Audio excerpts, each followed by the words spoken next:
function here. Okay, let's go ahead and get started. Let's pray. Father, we come before you again this morning. Thank you for your constant guidance and protection, and we just continue to look to you to show us the way and give us your direction, your wisdom. Thank you, Lord, just for the work you're doing through each one of us in various places of the world. We just continue to ask you to teach us your will, your wisdom, your way, so that we might do all things in a manner that accomplishes your purposes. And we just ask you to watch over our session today and our technology and let everything work well. And just thank you, Father, for all that you do. It's in your name, Jesus, we pray. Amen.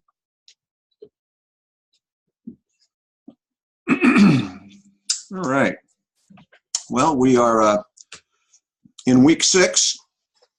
I'm always amazed just how fast the time seems to pass in this course, but a lot of work to get done. We're going to go into the literature review section today. Dr. Henry is going to give us some presentation slides on that issue. Let me just ask at this point if there's any other questions, housekeeping issues that we need to take care of before we move into this literature review issue.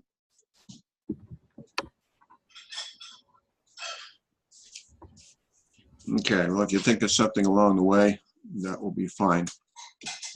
Well, I'd like to jump right into the literature review. I'd like to use the slides that Dr. Henry is going to present, kind of as would be a good discussion starter for us today as we start thinking about this literature review chapter.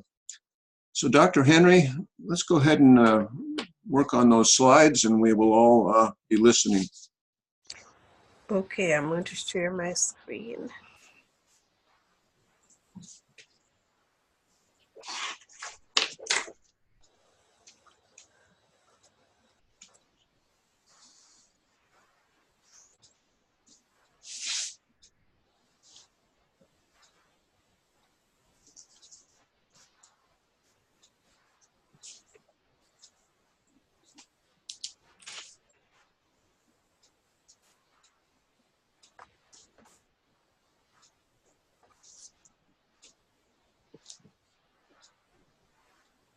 Okay, there's a lot online in terms of help and assistance with regards to helping you to understand the review of literature. These set of slides come from the School of Nursing, but they're applicable across disciplines, as it were. The title is Understanding and Critically Appraising the Literature Review. Okay, let me do the presentation. Design, slideshow. The literature review is central to the research process, because what we're doing is recognizing, first of all, that our research interest is not unique.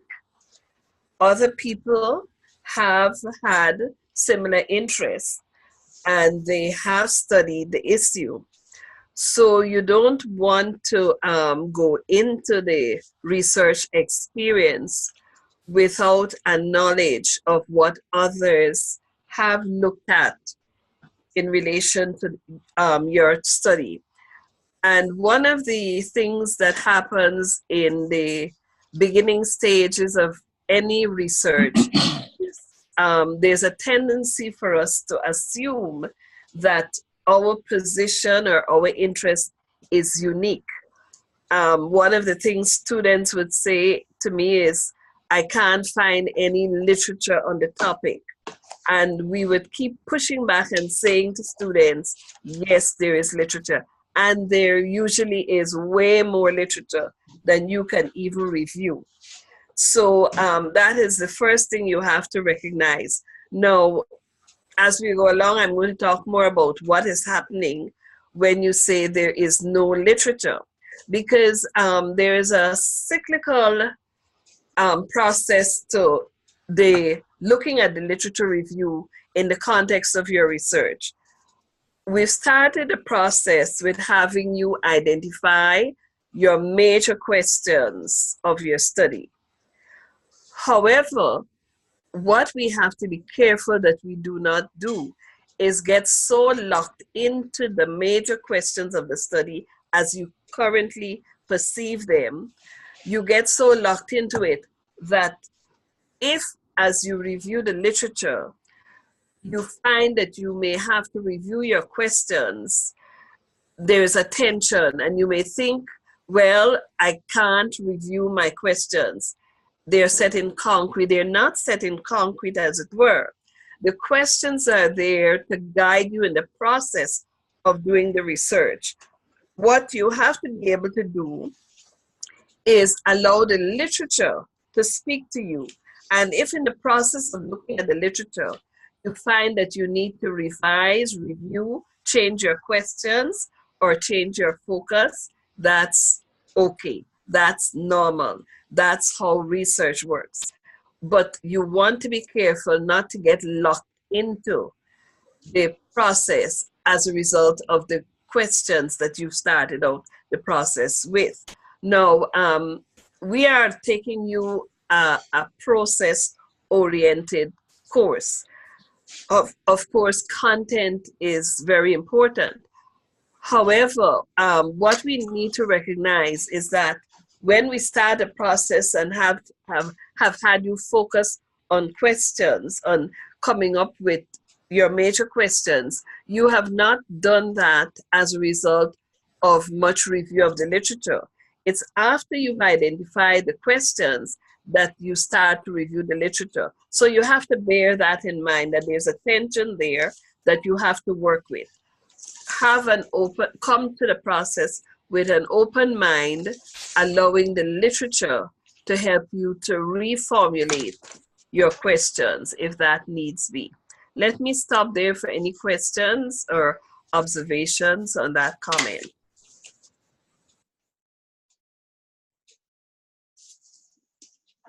Any questions or observations?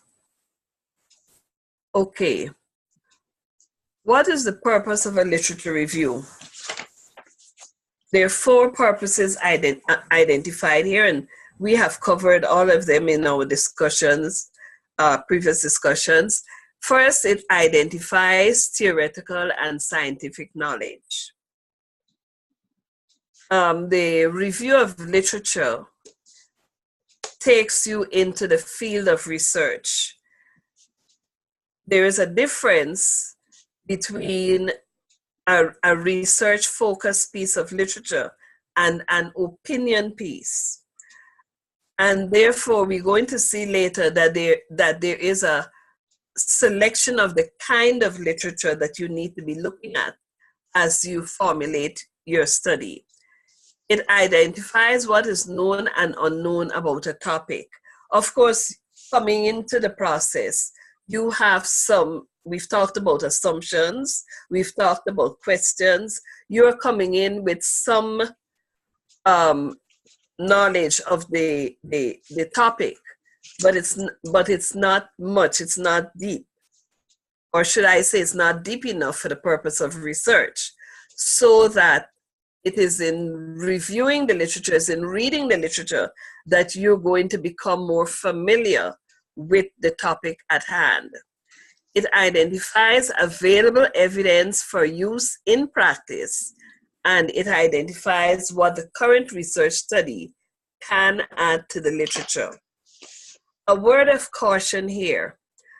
As you do the literature search that precedes your reviewing of the literature, be careful, again, to keep an open mind and not lock yourself in and say, well, this is the topic I want to study. So if the search points me to some other areas, I will ignore them, because you never know what you're going to find as you read the literature. So this literature search process that precedes the review of literature is also very demanding. You're going to be looking at and reading way more literature than you're going to actually report. That is part of the process. I just want to remind you, and as I've done, this PowerPoint presentation will be put into the course. Any questions or comments on this part? Let me just make one comment which probably should be clarified. I think you made a good statement a minute ago. You said there's a difference between an opinion piece and then a data-driven research piece or something along those lines. Maybe you could elaborate on that just for a moment. I think that sometimes creates some confusion in the minds of people. Okay.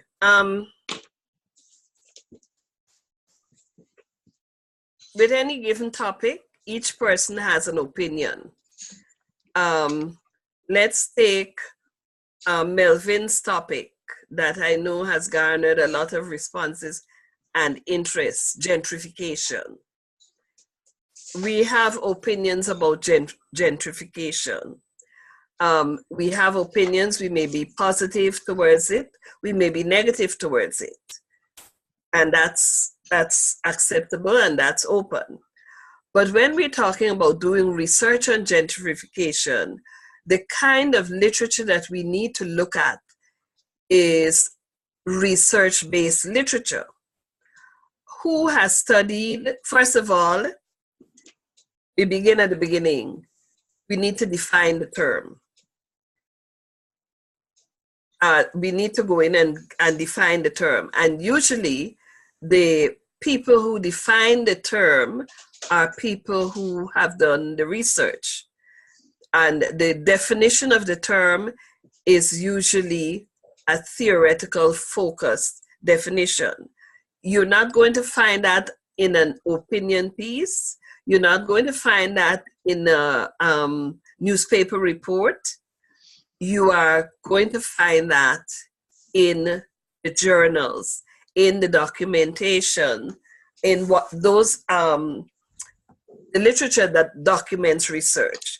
But it's important, you're going to start with a definition of your key variable or theory, gentrification. So it's important, therefore, that when you, and of course, for many of us, our view of gentrification, the opinions we have of it, are likely to come from the fact that we've observed it, or we live in neighborhoods that are experiencing it, and that is valid. However, when we talk about doing research, we're talking about going deeper into our understanding of this phenomenon. What causes gentrification? What are the results of gentrification? Who benefits from gentrification? Who are the victims of gentrification? In fact, one may even question my use of the word victim, because that's a loaded term. That tells you about an opinion that I may have about gentrification. So just to use that term victim is loaded. Now, in the research literature, do they talk about victims of gentrification? And if so, how do they define those individuals, those institutions, etc.? So that's what I mean about distinguishing between your opinion and the research. Now, it is possible to have an opinion based on your knowledge of the research. That's a different thing. And if your opinion is based on the knowledge of the research on gentrification, you're going to say that. You're going to identify the research literature that is foundational to the opinion that you now have of the issue. I hope that makes sense. Yeah, I think that is helpful. Let me just make another couple of clarifying comments that I wrestle with these issues even myself. But say if we have some traditional books on appreciative inquiry, which give us an understanding of the theory and the approach of AI. person would probably need to use some of those books in order to even provide some definitions of appreciative inquiry.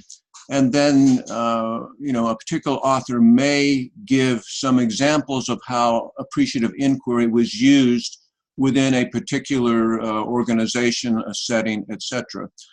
So what I'm trying to make sure I can distinguish and that we can distinguish, that would be say that book, forget the authors, there's, the traditional author who wrote the first book on AI, we're using that book to frame that theory, that approach.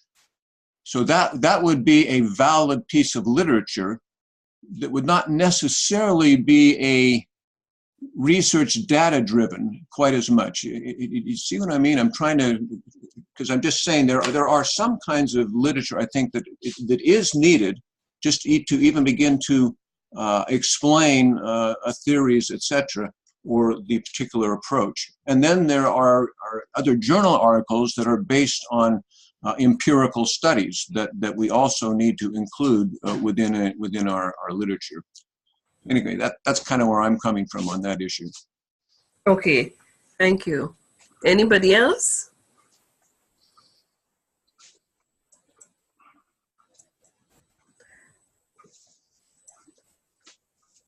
What is the purpose of a literature review in quantitative studies? They've cited 4 of them. It directs the development and implementation of a study. It cites relevant and current sources. It documents the background and the significance of the study and identify the theoretical ideas to guide a study. So when you do a quantitative study, and also we'll say a qualitative study, you definitely start with the review of literature because you are placing your study in a given context.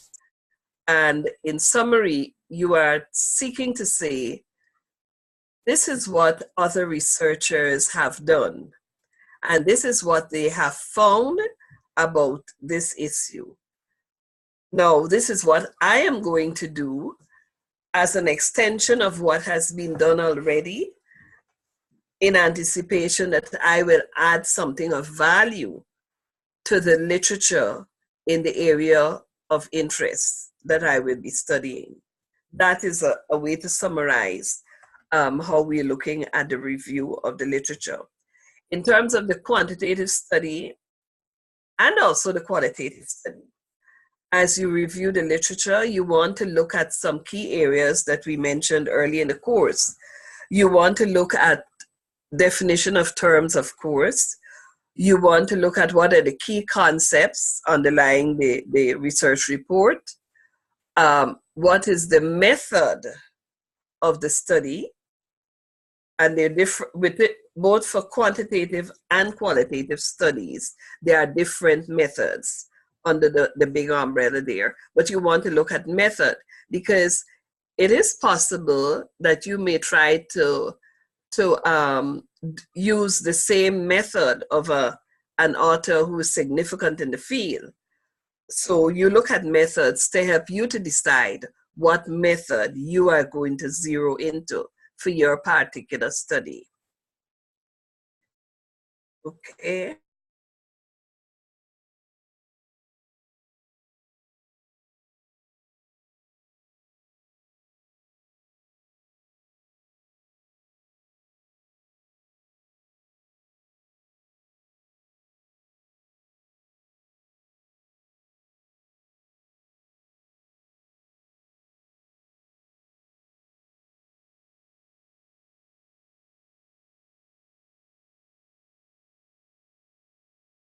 Study.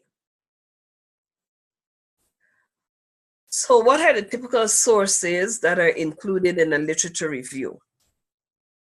And here we have them: periodicals and journals, internet publications. When we think of periodicals and journals and internet publications, we're thinking of what we call peer-reviewed literature. So we're looking at literature written by other researchers that have been evaluated by other researchers, conference proceedings, theses and dissertations, what other students have written, books, textbooks. These are the basic kinds of literature that you want to delve into as you review the literature. There are two types of sources for the review of literature, what we call the primary sources and then what we call the secondary sources. In a good review of literature, you want the number of primary sources that you have used to outweigh the number of secondary sources. Primary sources are research focused, written by persons who conducted the research. They focus on theory, they're written by theorists who developed the theory undergirding your research. Secondary sources are paraphrases of the works of researchers and theorists.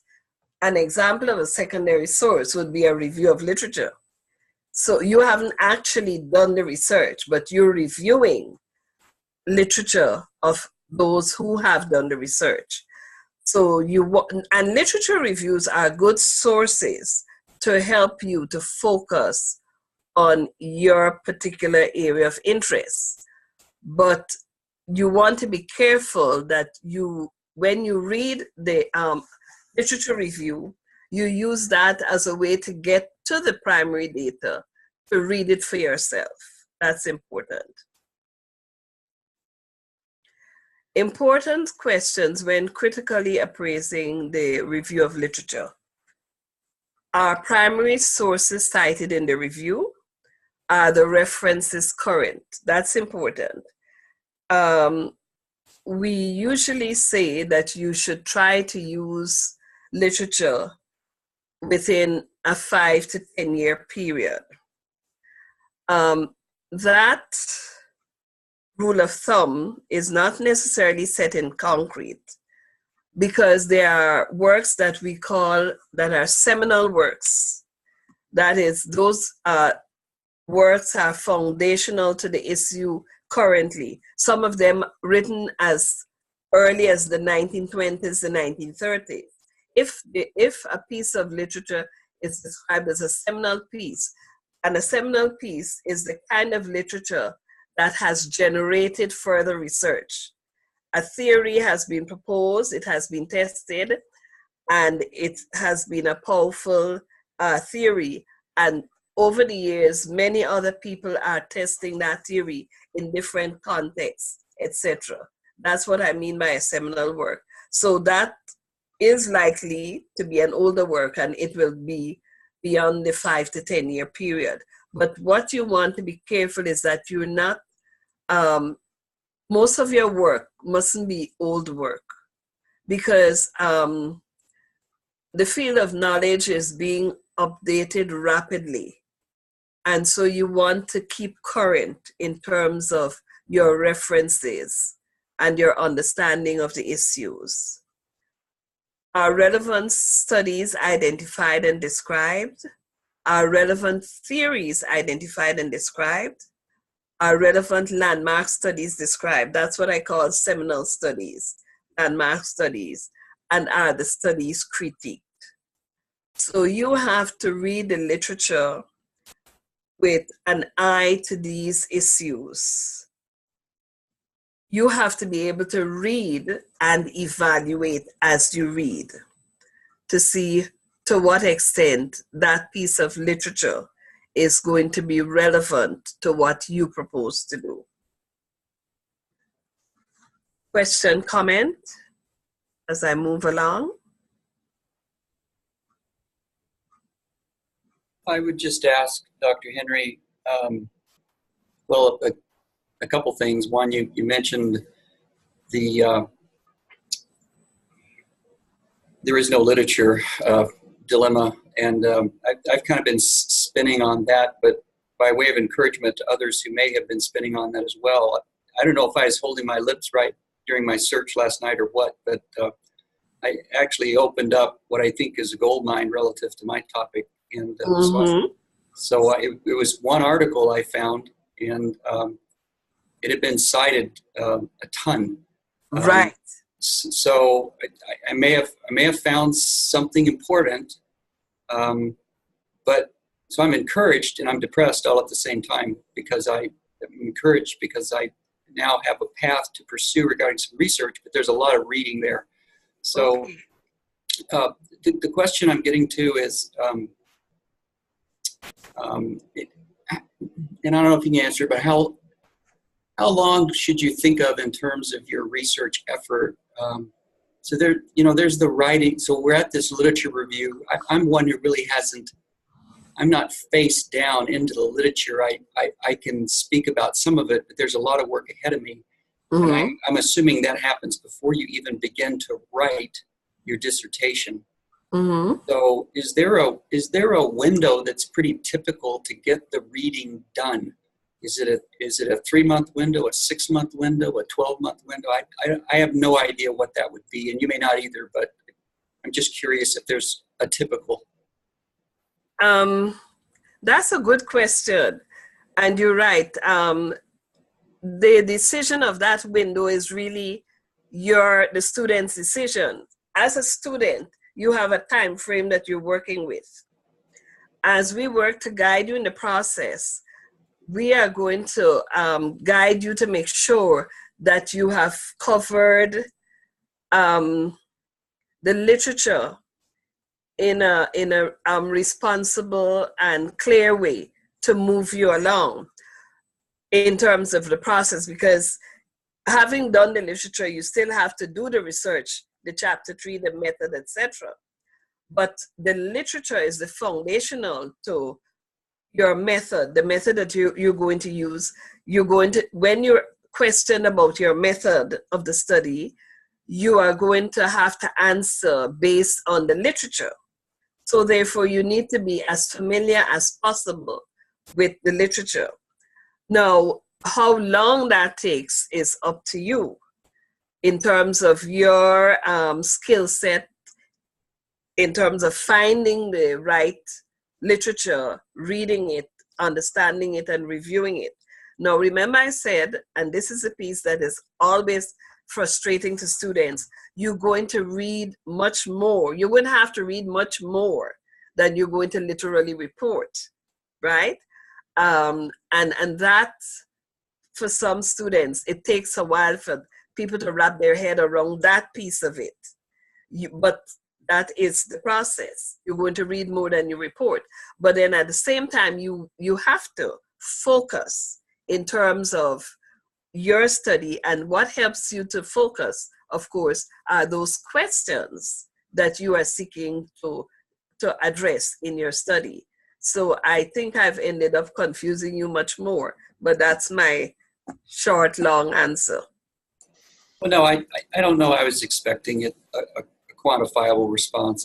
It's just helpful to hear you talk about it a little bit. I just realized there's despite how the course runs, there's a formidable effort ahead of me to digest a lot of literature.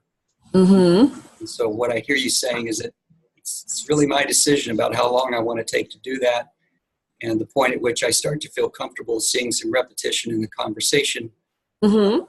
and feeling like I think I've got my arms around it. Now, writing is a completely different task, but I feel like I've got a grasp of the subject now.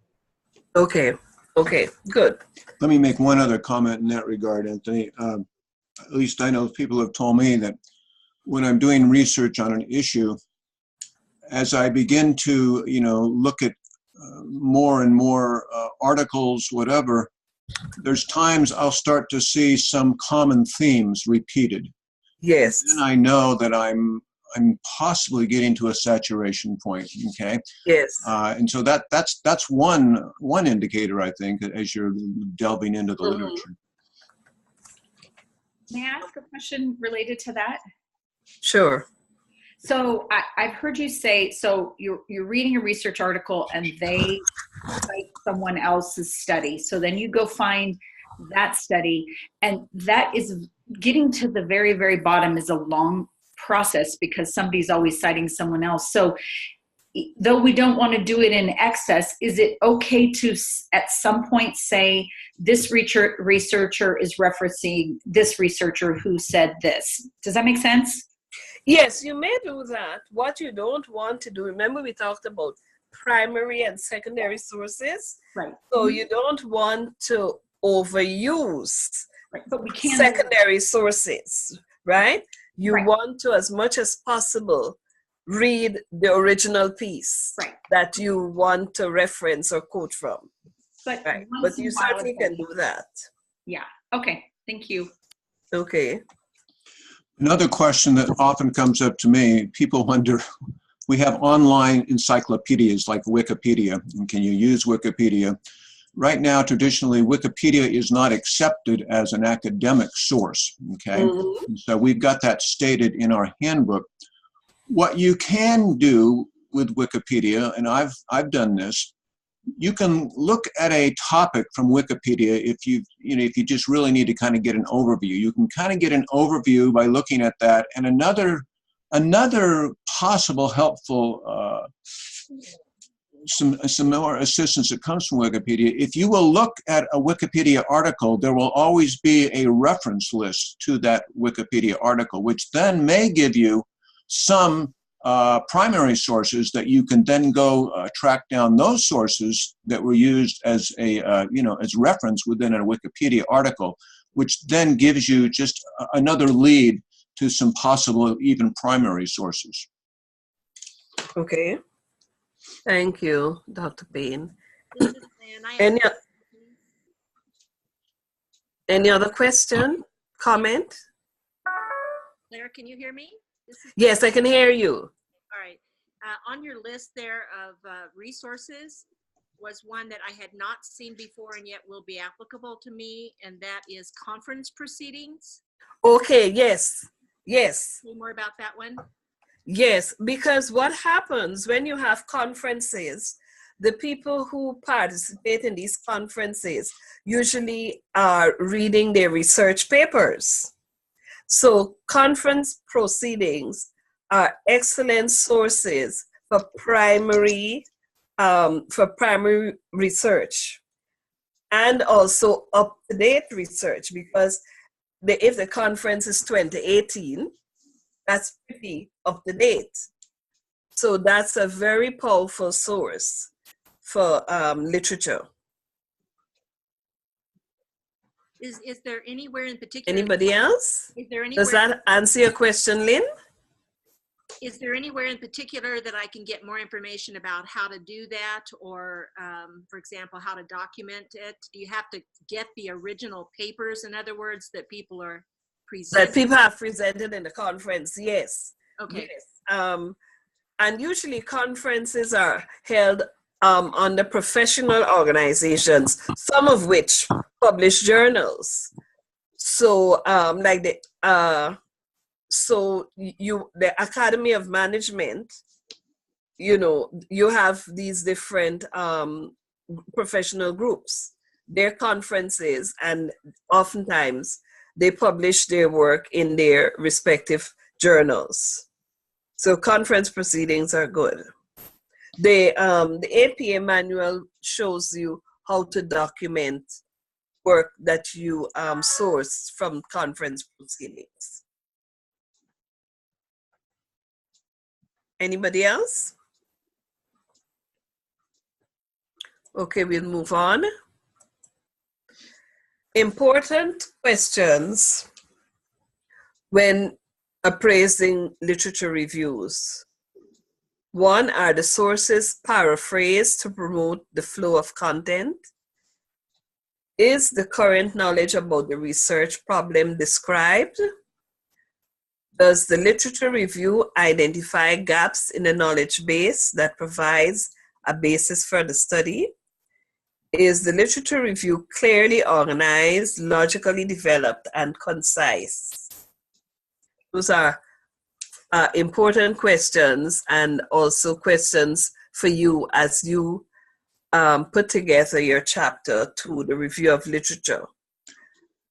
When you're looking at work that is paraphrased, you want to be sure that the paraphrase is accurate. Sometimes it's not as accurate as it should be. That's why you go right back to the original work. But if you're writing well, your paraphrase should accurately reflect the original work. What is the current state of the field of the research that you're looking at? Who are the important writers? Who are the important researchers in the field, whatever field it is? What are the gaps in the knowledge base that provides a basis for the study? I probably want to take, I'm trying to think of one of your studies to use that as an example when we come to think of gaps.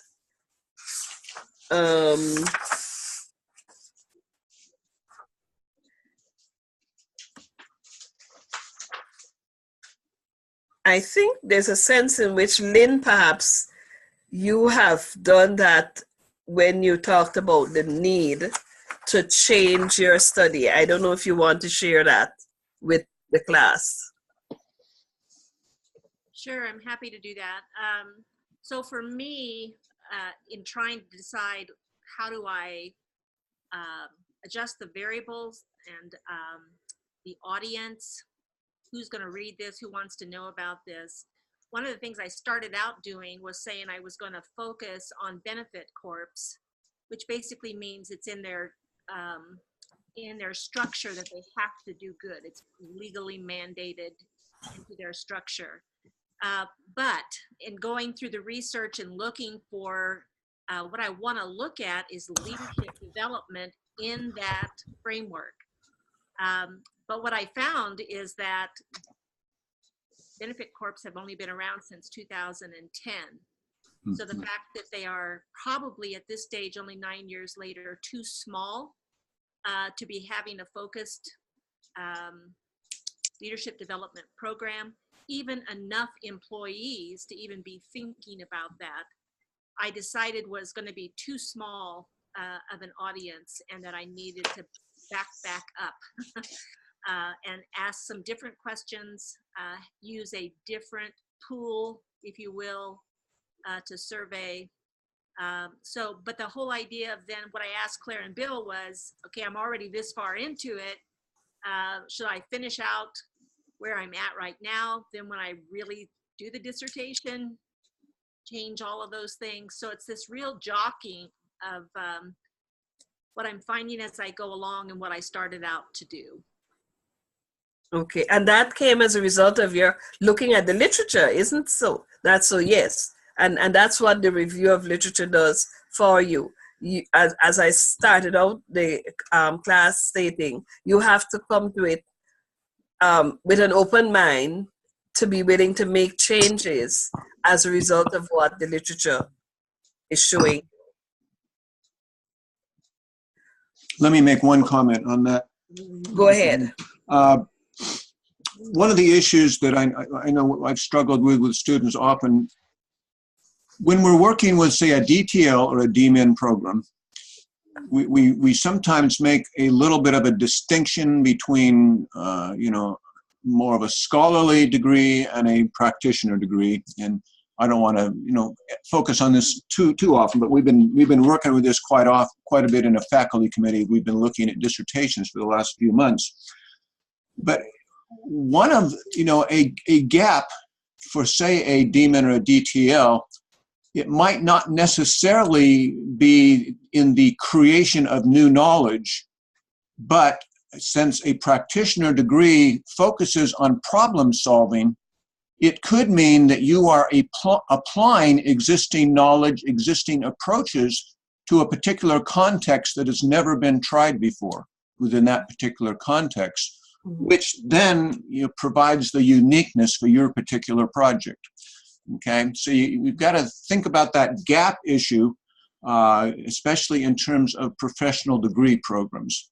Okay, sometimes the gap is knowledge has not been applied in a good way in a particular kind of setting.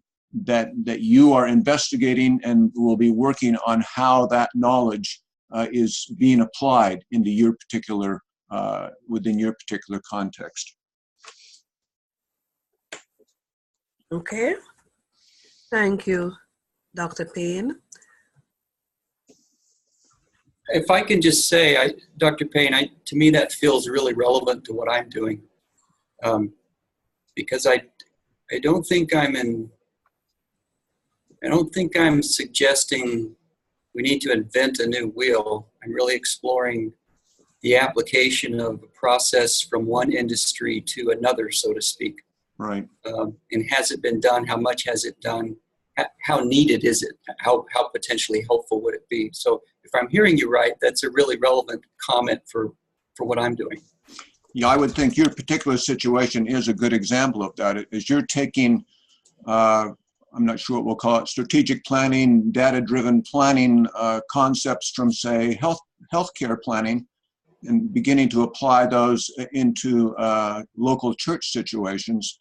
Yeah, that again, that to me, that's an acceptable format to be able to, you'll need to totally understand and write about the healthcare planning process. That's the theory side. And then being able to apply that to church situations, that seems acceptable. And I think you've already started doing what kind of research you'd like to do on both sides of the equation, both in the healthcare industry and then within the church community. You'll be doing some kind of empirical research into each of those communities, and then seeing how the healthcare planning concepts would possibly apply within the church. Okay, thank you. What sources are suitable for literature review? Libraries, interlibrary loan, online searches, public libraries. Here at BGU, because we're on an online school, we depend for the online sources to get us to the literature that we would like to use. And our librarian, Jennifer, she's very helpful. So if you are having issues, you should check in with her for assistance in terms of your search, etc. I want to encourage you to do that.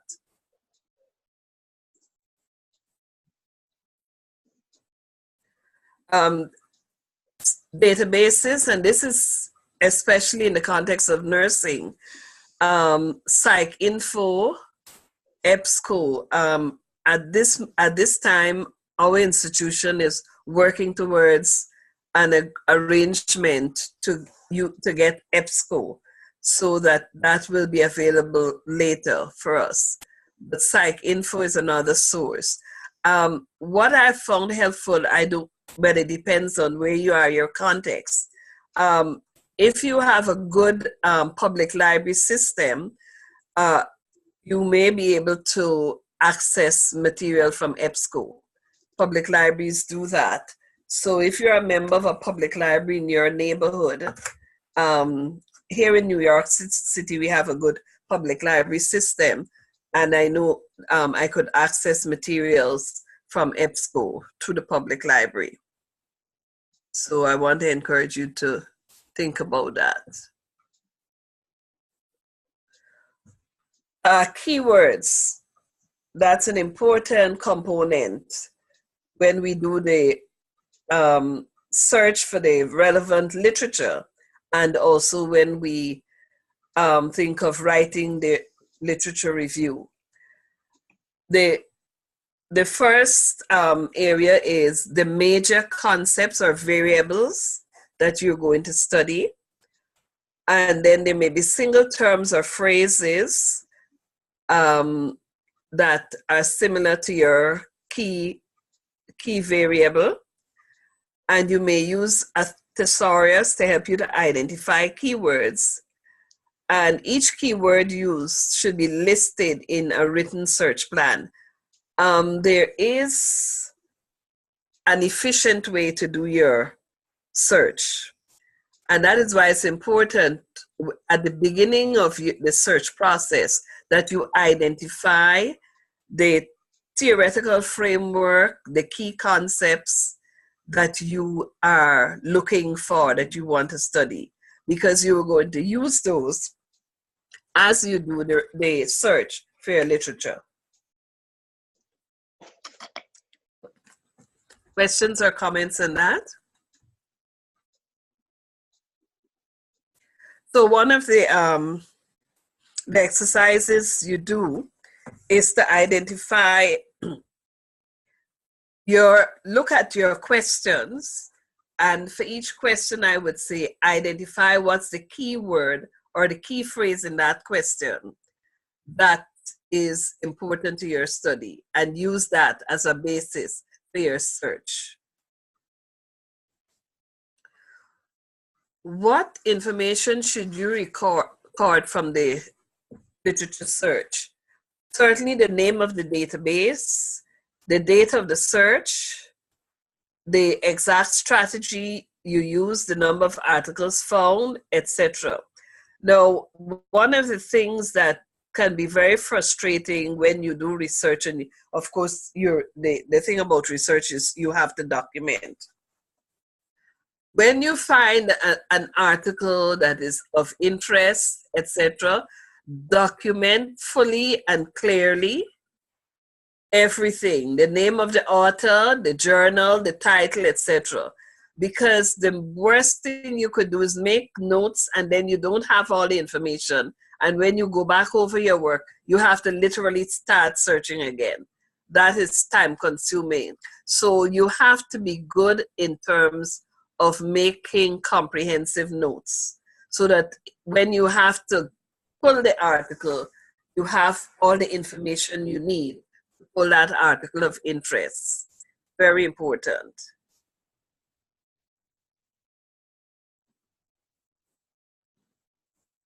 How do you limit the search? Now,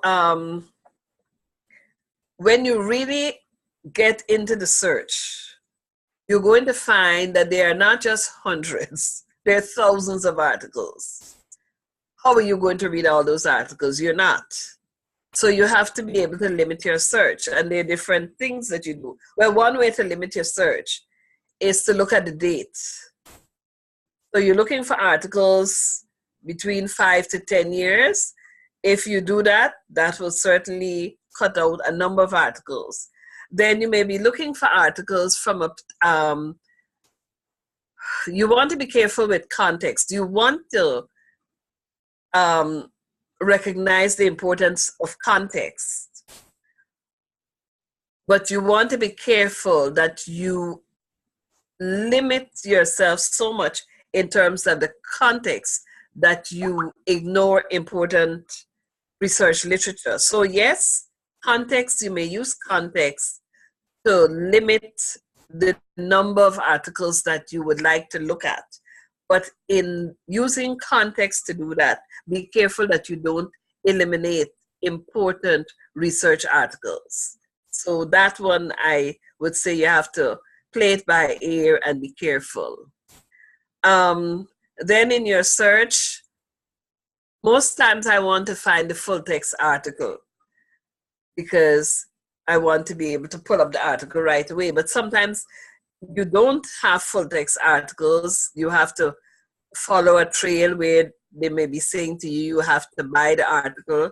You don't want to buy, you check with our library to see how you can access that article without paying, because we're an institution as a school. But so you may put in full text article, but know that if you do that, that will limit you maybe sometimes more than you want to be limited in your search. But these are some ways that you limit your search. Internet search, well, that's basically what we do. And in the library, we use Google Scholar. I think that's the one we have. ProQuest, actually. I use Google Scholar, but in the library, we use ProQuest. ProQuest has its limitations. It's good, but it has its limitations. But most times the quality of your search is linked to your school library where you are, that is the primary source that you're using for your search. But the internet is a powerful way to search for literature. Any questions, comments?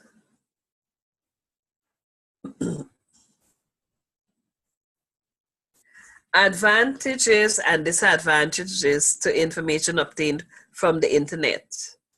And I think you're pretty familiar with this. We do have to use the internet, but again, if we use the criteria that we looked at earlier for looking at research, peer-reviewed articles, yes, the internet will lead you to peer-reviewed articles. So that's a safe bet, as it were. By now, we know that a lot of information on the web is not properly screened, so you have to do your own screening. But if you go through the search engines, such as Google Scholar, ProQuest, EBSCO, they would have already done that screening for you. Steps in writing your literature review. Beginning with purpose, you need to document what is the current knowledge of your topic and indicate the findings that are relevant to your study. You want to make notes that cover these two areas. And a basic outline for chapter 2 is an introduction where you state the purpose of your study. And then you look at the empirical literature, and then you use this, have a summary in terms of what the literature has shown you. This is a broad heading. So on the empirical literature, you are going to look at the concepts that are inherent to your study. You're going to look at the theories inherent to your study. This will fall under empirical literature. In the introduction, you do a focus on the purpose of your study, and you describe how your sources are organized. Describe how you're going to organize the chapter, as it were. What are going to be the subsections? So in the introduction, you state that. So as somebody is reading, they can know what sections they're going to be introduced to in your work. Indicate the basis of your ordering. Usually you start with the concepts, the theories that are most important, moving down to the least important as you report the literature.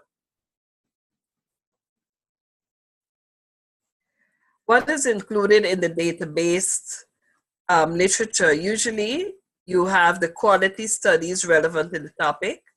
For each study, you want to look at, and the article that I shared with you early in the course on how to read the research article becomes relevant here. Look at the purpose of the study, the sample size, the design, specific findings, and paraphrasing rather than direct quotes. Use direct quotes only when they are really, unique and important. One of the challenges of doing the literature review is the skill of how well you are able to paraphrase. But much of what you do will be paraphrasing.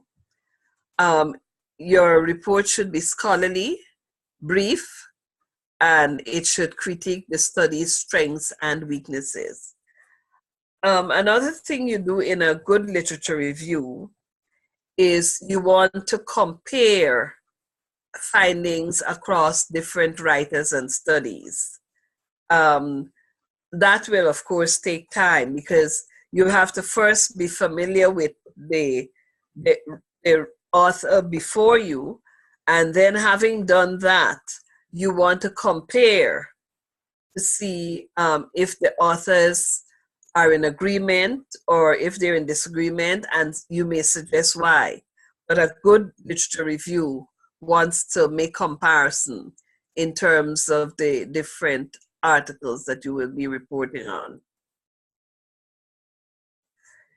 What do you include in the summary section? That's the last section of the literature review. A concise presentation of the research knowledge about the topic, what is known and what is not known. A judgment stating whether there is adequate knowledge to direct change. Well, this is written in the context of nursing, so that's what they're talking about. And a brief statement of proposed change in practice. Now, in our context, and some of you are in the DTL, some of you are in the DMIN, as you summarize your findings, you want to think in terms of, you may want to look towards the transformational project that you plan to do as a result of the research. You may want to mention that in your summary statement. Of course, that has to be linked to the research findings.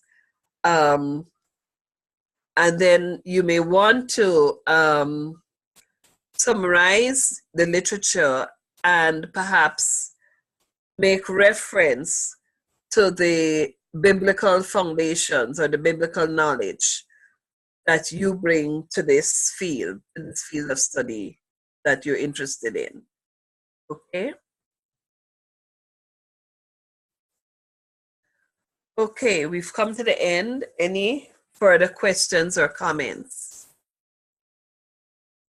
on the literature review?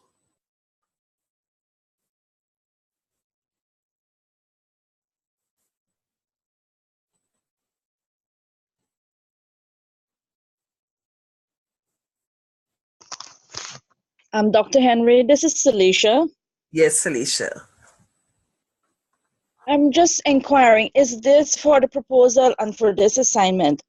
Is there a recommended length of how long the literature review should be for this purpose? Like how many pages, or is there, I know I haven't read through the entire handbook, so, my question could be answered there. Okay, Dr. Payne, would you answer that question for me, please? Yeah, I actually want to share my screen for a moment, and then I'll answer that. I think the bottom line is that for the proposal, you need to include at least 20 sources, okay? When you actually do the dissertation report, it's a minimum of 30 sources that you would include in your literature review discussion. I say for the proposal, if you're going to have 20 sources, you may have, 10, 15 pages. The total proposal at this point is about 45 pages for our dissertations. So yeah, I'm thinking for the proposal, maybe 10, 15 pages would be adequate to be able to discuss at least 20 sources. And the literature review is organized, according to topics. As Dr. Henry has already talked about, the idea that as you can look at your research questions, look at your, which would also include your theoretical framework concepts, those would all be possible sources for you to begin to develop topics that you will organize the chapter by. Okay, thank you. Let me just say a couple more words on the assignment this week. I did put this document in the files area, and Dr. Henny will upload the PowerPoint that she has just given, which I think is excellent. So you'll have some points that you can be looking at there as you're starting on the literature review chapter this week. Anyway, you can look at this document, which is in the files area, and then look at the PowerPoint that was just presented. I was noticing that the assignment, there's some typos, some errors there. It says in week 6 discussion forum, okay, maybe you've discussed potential themes that relate to your research questions and theoretical framework. Insert these themes in the appropriate subheadings. Maybe that's not a typo. The idea though is that for this week, what you need to be doing is developing the themes, the subtopics that you are going to use to organize this literature review. And then I recommend that you write an introduction paragraph or two. And then if you have time, I would like you to try to write, begin to develop one of those sections, okay? If you run out of time this week, you can put that off till next week. You have these 2 weeks, this week and next week, to complete the literature review for the proposal, okay? Now, it's not going to be complete at this point in time, okay? When you do the proposal, of course, that you're going to submit to the academic cabinet, that's when you'll need to have, a fairly well-developed literature review in the proposal form. But here in the class, if you can at least get your topics, and then for practice, try to write out one of the subtopics. And I said include at least 3 sources, journal articles or books. I think what I want to do, so that both Dr. Henry and I can get a sample of how you're developing a section of the literature review, then we can give you feedback. Are you using a good approach where you're comparing what one source is saying about an issue? Are you doing good paraphrasing, where paraphrasing is appropriate? Are you looking at the kinds of sources that would seem appropriate for a research piece? So that would be my purpose in having you at least begin to develop one section, either this week or next week. But right now you'd need to get those topics, those subheadings worked out. And then we can also give you feedback on those subheadings if they seem to fit well with your research questions and your theoretical framework. So that's what you'd be working on this week. Any questions on that assignment?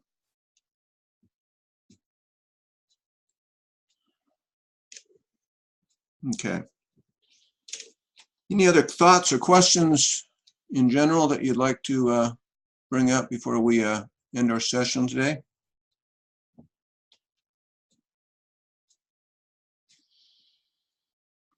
Okay, well, I'm going to let you go. Appreciate you all coming and getting together in our Zoom room. We used to call them the V rooms. We'll go ahead and gather again next week and see how you're doing on the literature review, and if you have thoughts and questions. And that's what we want to use. We want to use our Zoom rooms, for presentations that we can give, but we also want to make sure our Zoom rooms are used for a lot of interaction. Because, Dr. Henry or I could just record a presentation. You could just look at that video. So we really want to make sure that we're using our Zoom rooms to the fullest advantage, that we are interacting on these topics with each other, so that we can, you'll have ideas that you can share that have been helpful, and we have ideas that we can share. And so that's what we do in a Zoom room, is trying to interact quite a bit. Bill, this is Lynn. Can I ask one quick question? Yeah, go ahead, Lynn. There's references in lots of the literature that we've been reading about software that's available for tracking references and that kind of thing. I'm wondering if anybody has used any of that software and found it useful. Well, I have not. Have you used any of that software, Dr. Henry? No, I haven't. Okay.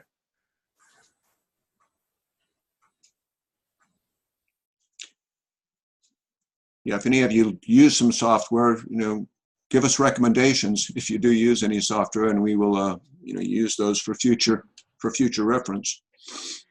This is Christina. So actually, somebody suggested me to use Evernote, and I just downloaded it. So it's still not started to use, but Evernote is one of these softwares which is suggested. And Google has another one which is called OneNote. Okay. So you could try, but I am still at the beginning even of my research, so I still not started to try them. Okay, yeah, I'll take a look at those, see what we think. In Cresswell's book, he gives a system that he recommends for, and of course it's all manual. It's making lists. You can use Excel, etc. In order to, create kind of your own database of literature that you're using. And you might look at Cresswell. He gives some ideas in terms of what he has used. Cresswell's book, of course, now is dated. but we've still been using it just for some of the quantitative descriptions in his book. But yeah, take a look at those ones that Evernote and OneNote. Might check out those resources and see how what we think of those. Okay, with that, I think we'll end the meeting, and we'll be meeting up with you in the classrooms online. Thank you. Thank you. Goodbye. Thank you. Goodbye.